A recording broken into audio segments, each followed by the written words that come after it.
Hi everybody, I'm Nicole Hamilton, pronouns her and she like the chocolate bar, and I am the Director of Community Partnerships for Girls for Gender Equity. I've been with GGE since 2010, for quite some time now, so that's almost 12 years.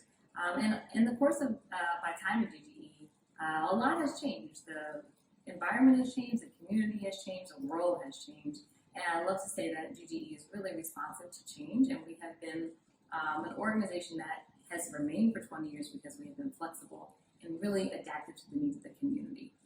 It's clearly apparent even in my role at GGE. I started here as the director of an after-school program, Urban Leaders Academy, which was one of our flagship programs.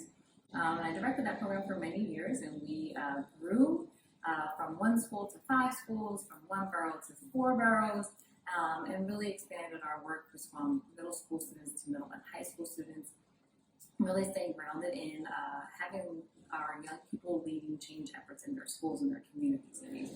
At that time, Sisters in Strength was another really great program that we still had at GGE under the Liberation Legacy. We had a mentorship model where the Sisters in Strength interns would come and actually work at our middle school after-school programs.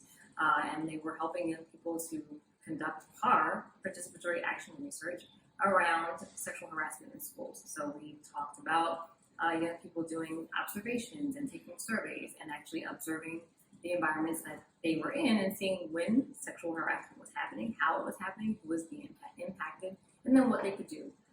So there really was a wonderful synergy between our programs, and we began to grow and develop more and more programs, always keeping an eye to how those programs could speak to each other, and really most importantly, how they can continue to bolster GGE's work. We also then decided, in response to understanding how our young people were experiencing school, shifted into leading work with educators and school administrators. So being able to tangibly impact young people in their experience through how their teachers are teaching them and how their school environments were. And then from there, actually in the onset of COVID-19, we had another major shift. Schools were shutting down, and we were really having to rethink our positionality within schools. And so it became really focused on meeting the needs and supporting youth service providers. And we're still meeting, we're still strategizing on how to hold our city accountable, and we're still meeting the needs of the community and still helping young people live their best lives and their most self-determined lives, and helping adults do their best work for young people. As the world shifts and as things continue to change, GGE shifts and changes with it. We grow and we respond and we continue to meet the needs of the community. And so as we are embarking on our 20th year, I ask that you would be generous and donate to our funds so that we can continue on with the great work that we've been doing.